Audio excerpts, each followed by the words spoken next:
NBA awards. We're going to start off with NBA MVP for the 2022-23 season. Who would like to begin?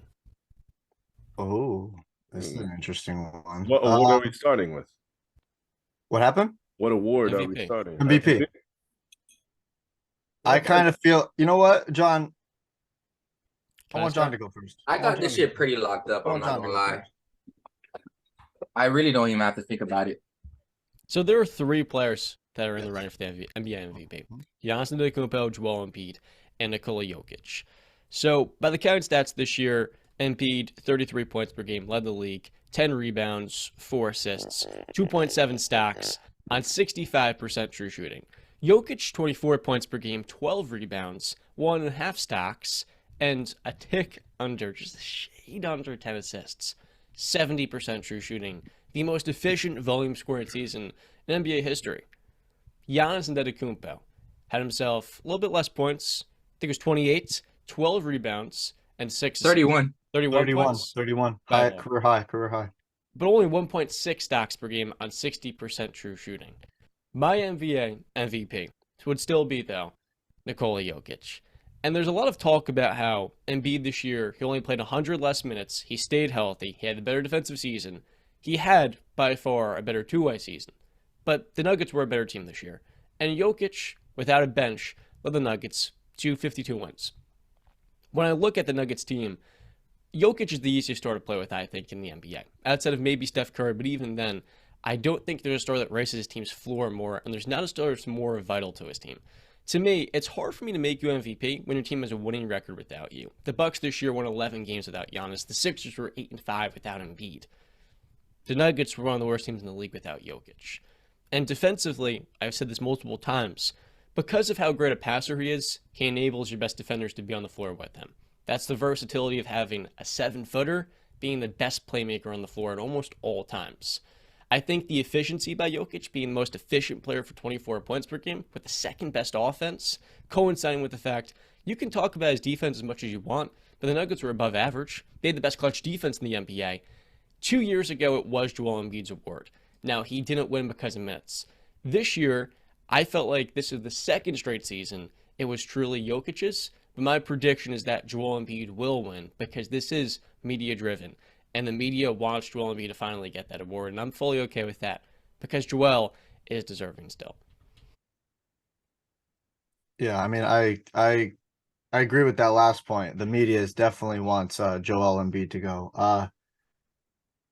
But John, I just one question for you because about I think 2 weeks ago, 3 weeks ago, you had Giannis. It was me and you were on the episode alone. You had Giannis as the MVP. So in that stretch, I feel like Jokic probably had his worst stretch of the season since then. So what changed for you?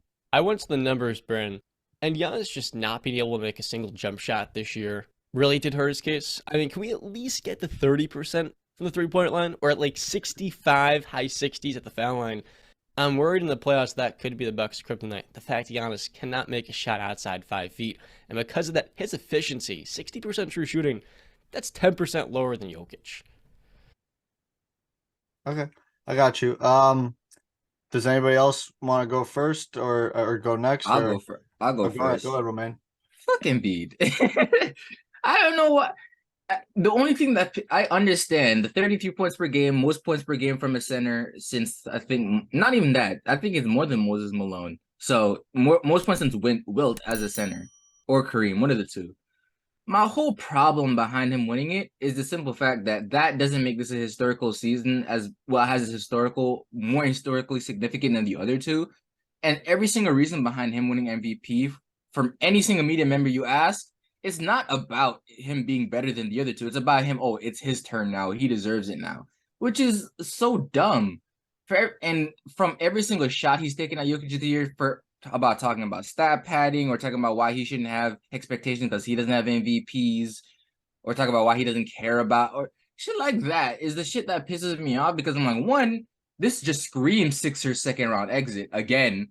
And two, when you look at the numbers, all the historical implications before this, it's so clear Giannis, it hurts. Every single outside of Westbrook and Jokic, almost every single MVP in the past like 20 years have had some type of winning bias. D Rose won it because he won what 5 more games in the Heat that year, even Yep. though he had significantly less stats. Well, not significant, but way a little bit lower than Bron. But he won like 5 more games and he won it. When you look at the statistical impact, it's not much different than it's not different than Jokic or Embiid, because I mean, because he's averaging 30, 10, and 5 on 50% shooting, the first player to ever do that. And 3, it's not even if you want to spin narratives here, only one of these guys have been without their second best player for this long. And if you want to say the Bucks are 11-4, 11-5 without Giannis and talking about how good they are without him, be my guest if this is the whole your team is better without you contest, when this was never a conversation other than this one time, other than last year with Jokic, and that's just because of how insanely like he was dominating every single advanced stats field. It's not even funny. So I can't really give it to Embiid when I know that the only reason you're winning it right now is because, one, they don't want to give Jokic 3 in a row, especially because that dumbass Boogie argument I heard the other day. And 2, His takes are trash. oh, very. And 2, it just feels like you're just throwing it. It literally just feels like a here, damn, since you complain about it here, I'm like, here, take it. Like, it just doesn't feel right to give it to him. But I'm gonna let him have it, and it feels bad because I feel like I'm saying he doesn't deserve it, because he is deserving. But nobody actually talks about his actual argument for winning the award. Yeah. Everybody's just talking about the reasons why, like they don't want to give it to the other people. Yeah. No, I see exactly where you're coming from. The consensus, I think the voting is all Embiid basically. There's a couple Giannis's, and then I think there's like 2 people voting for Jokic. So it looks like Embiid's going to get the award. And like you said, all 3 guys are deserving. There's no like real wrong answer here. It's more just based on opinion and what really attracts to you more, right? So John, it's Jokic. Romain, it's Giannis. And we're about to find out from Mr. Justin Ray here. So Justin, hit us with what you got. Who's your MVP? No, honestly, I think it's like Brandon said, you hit the nail on the head when each player is deserving. I mean, I spoke the other day highly about Giannis and how we've just become accustomed to how much of a freak he is on the court. So you could give this guy an MVP every year. Same with Jokic. The guy averages damn near triple-double all the time. But yeah, I'm kind of with the Embiid train. I'm rolling with him. And I know Philadelphia kind of gets a lot of flack. I mean, Romain already threw shade at their postseason failures already before we even started talking about any playoff matchup. But I think Embiid has had a historical season. And while you guys seem to be downplaying it, not Brandon, about him averaging 30 plus points per game at the center spot, that's historical. He one-upped himself from last year. The guy had a better year, and there's not much getting better from what he did last year, and yet he did. So I think you got to give the guy credit where credit is due. Philadelphia has a better record. I get it by 1 game over the Denver Nuggets. I'm going to give him the edge over Jokic.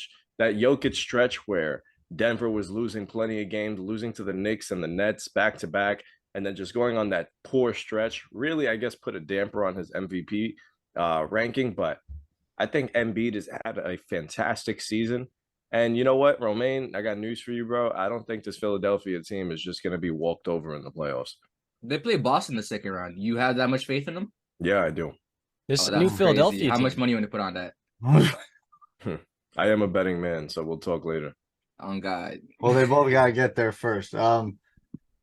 So all 3 of you guys are picking one each of the 3 guys. So I guess it's up to Mr. Brandon Capozziello to break the tie, right? So here's what I'll say. Like I said, all 3 are very deserving, and every single one of them in their own right is having a historical season. For me, it's been, listen, can you knock Jokic for the last 2.5, 3 weeks of the season? Sure. But for me, if you have been going basically since January on that Jokic is your MVP, and the last 3 weeks of the season affects your opinion, I feel like you're kind of got the game twisted. 3 weeks shouldn't. It's not just the 3 weeks at the end of the season. It's the entire season you're supposed to look at. So you're supposed to look at the first part, second part, third, fourth, however many parts there are. So for me, it's been Jokic since January, and I'm still going with Jokic. I've not wavered. Nikola Jokic is damn near averaging a goddamn triple-double. And you want to talk Giannis, got 31 points. You want to talk Embiid, got 33 points. Guys, both of those guys are shooting 5 more shots than Jokic. And Jokic has just got 6 or 7 points, give or take, less than them. We all know if Jokic had more shots, 20 shots a game, he'd be getting 29, 30 points a game. All right. He focused more on being a playmaker this season.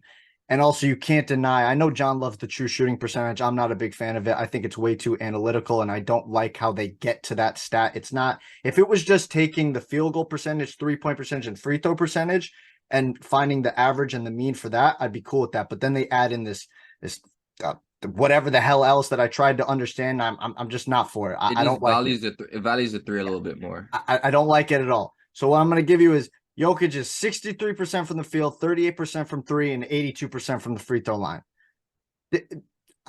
Listen, Embiid's got a little better free throw percentage, but 3-point and field goal ain't even close. So, and number 1 team in the West, 3rd team overall, or wait, no. 4th team, yeah, because the last game. 4th team overall, so top 4 seed in the entire NBA. I'm going Jokic, 3-peating as MVP.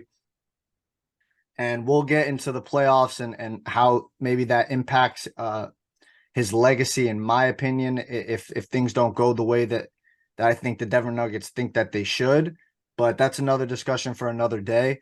For right now, Nikola Jokic is my MVP, and I don't like how the last 3 weeks have impacted a lot of voters, because you've seen it on, I think it's the ESPN voting thing or whatever the hell. A lot of them changed from Jokic to Embiid in the last 3 weeks, because of that 52-point game from Embiid. Forgetting the context, hell of a game. No Jaylen Brown, no Robert Williams. I'm sorry, he's not getting 52 points if both those guys are playing.